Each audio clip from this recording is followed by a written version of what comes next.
All right, guys. So the more I think about it, the more I think it's time to have a less emotionally charged argument about the whole tech censorship thing, right? And the reason why, because the more I started to think about it, the more I started to really think about all the different angles and aspects, including the business aspect of this whole tech censorship conversation.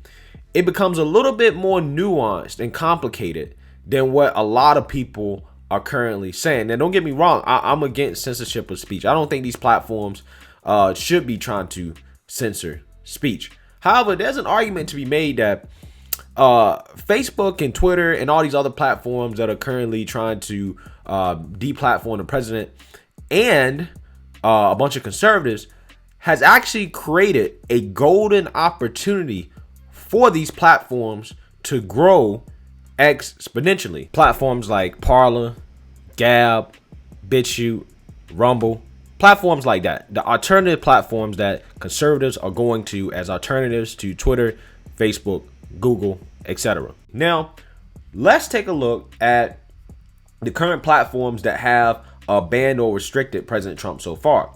So we have Reddit, who has banned the subgroup Donald Trump. Twitch has disabled Trump's channel. Shopify has took down 2 stores affiliated with President Trump. Twitter has permanently banned President Trump as well. Google has pulled Parler. YouTube has took down President Trump's account. Facebook has banned President Trump for at least 2 weeks, but we know that's going to be a permanent ban. Instagram, owned by Facebook, banned Trump. Snapchat has banned Trump's account. TikTok has removed any videos about, storm the Capitol, Patriot Party, or anything having to do with basically supporting the president.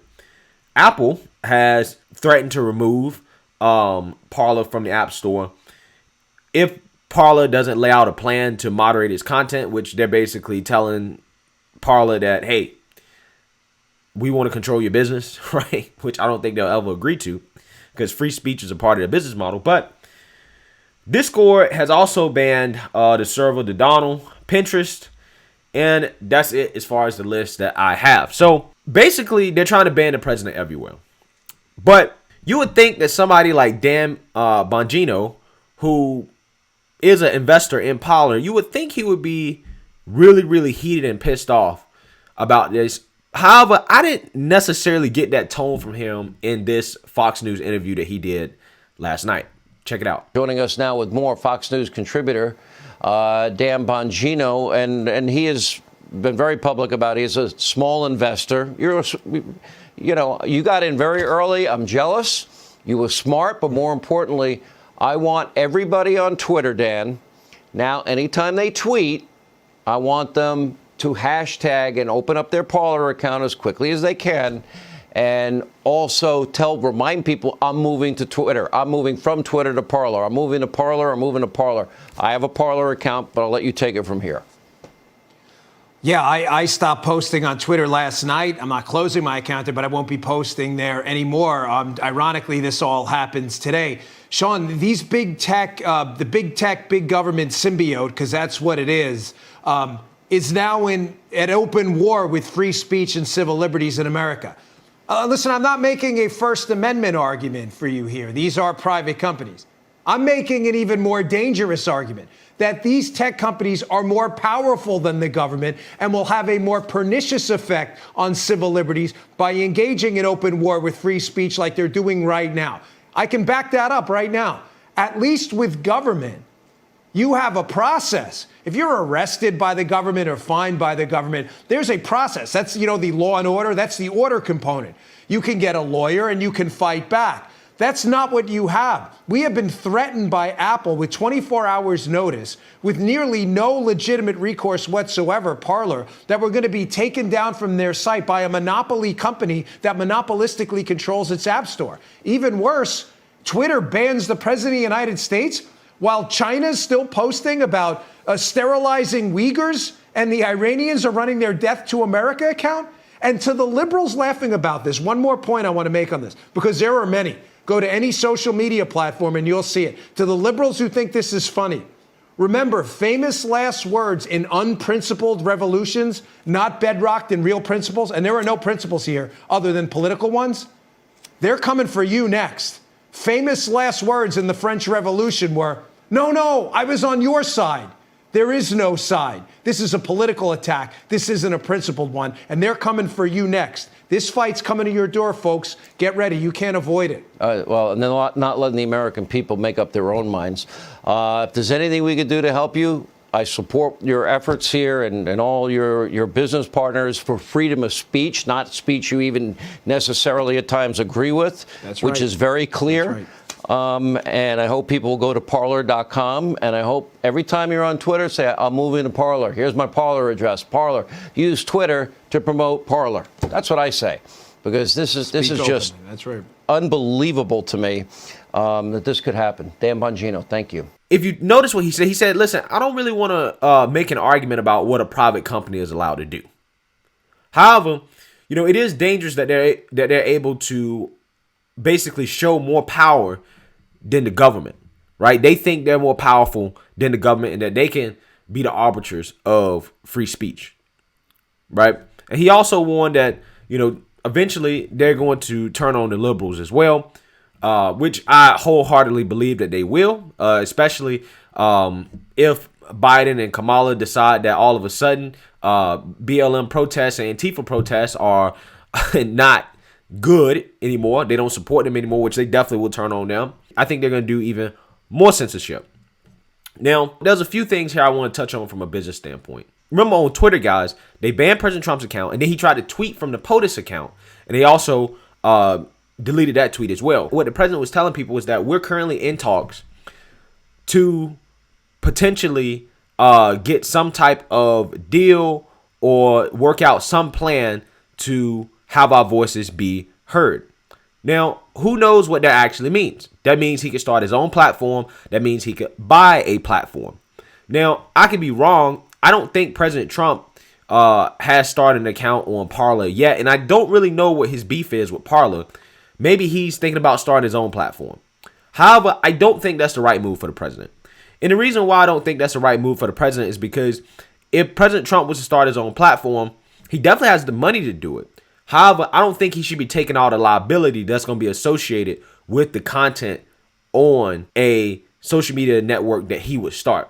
I think what President Trump needs to do is that I think he needs to buy Parler, like just straight up buy Parler, become somebody that's on the board of directors or the board of trustees, like take an ownership role with limited exposure in a pre-built platform that already has some traction like Parler. That's what President Trump should actually do. And he should invest his money into Parler. Again, I kept telling you guys, President Trump has raised basically $300-400 million since the election was over, guys. So all that money he can use in a hypothetical situation, he could invest some of that money into Parler, right? To help facilitate all the growth that is happening on Parler. Remember, guys, President Trump still has 60-70% of the party backing him. Right. And, I think that number comes before January 6th. But who knows? I'm pretty sure he hasn't lost that many people. Regardless, there's a lot of people that still support him. And they'll follow him wherever he goes. And President Trump is a marketing genius. So if the president is marketing this app where he's exclusively on, where he can speak directly to people that support him, I think that would be amazing for Parler.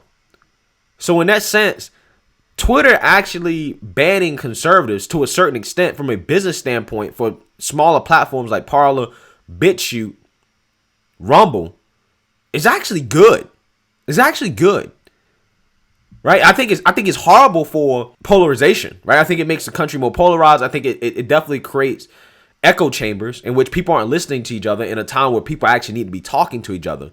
But from a pure business standpoint of a free speech platform like Parler, I think it's good.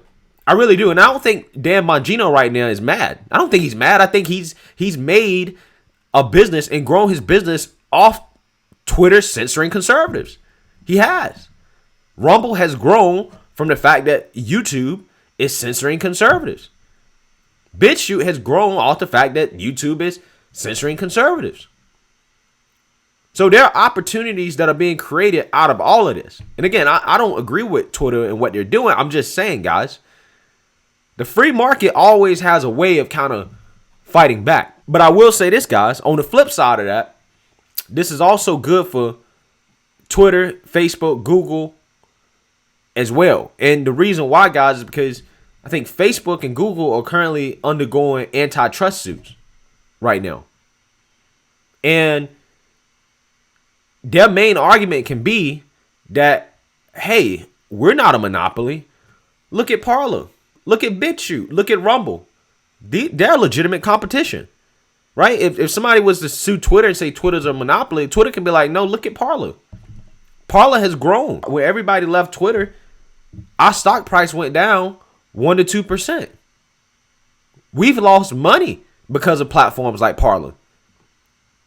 And that kind of makes their arguments stronger, right? In terms of arguing that they're not a monopoly, that there is competition in the marketplace. So it's really a two-sided coin that a lot of people are just not really considering.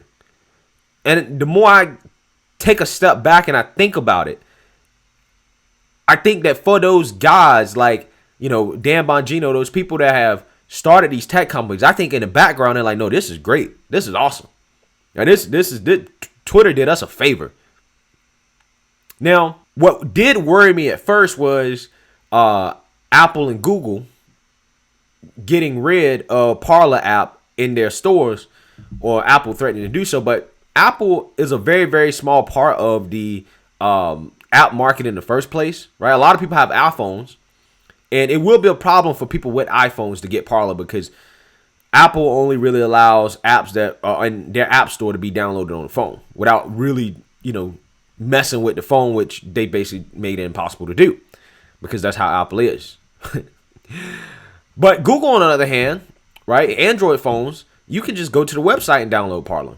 You don't necessarily have to get it in the store. You just have to download the app. So even them banning Parler in the Apple and Google Play Store, it doesn't really hurt. It doesn't do anything. It doesn't really do anything because people can still get access to it. So again, like I said, there are tons of people pouring into those apps like Parler, BitChute, Rumble. Everybody's going there now. Gab, everybody's going to these alternative platforms that are growing. So I think that President Trump, instead of trying to start his own thing, and it would be no problem for him to start his own thing, like financially. It wouldn't be no problem at all for him to do that. But a more efficient route and a better route, he just needs to buy one of these platforms. Ideally, he gets something like Parler, and then he gets another video platform, like mainly like BitChute or Rumble. Maybe he can invest in two of those platforms each.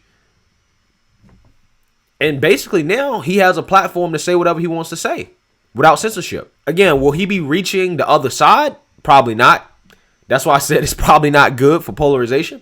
It's going to get people trapped in their own bubbles, but it seems that that's what Facebook and Twitter want to do. It seems like everybody kind of just wants to hear their own talking points over and over again. They don't really want to hear anybody else's opinion. They don't want to hear conflicting opinions. So at this point, does it really even matter since people don't want to listen to each other anyways? For them to be in their own little echo chambers. I think personally, that is what I would do if I was the president moving forward. And maybe at this point, conservatives have their own platforms, liberals have their own platforms. And that's just it. That's how you solve the problem. So this is a potential move that President Trump can make. I think he definitely should probably do this. I would like to see him do this.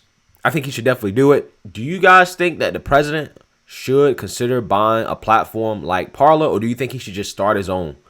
Let me know what you guys think. Make sure you like, comment, and subscribe. Most importantly, share a Black conservative perspective. Peace.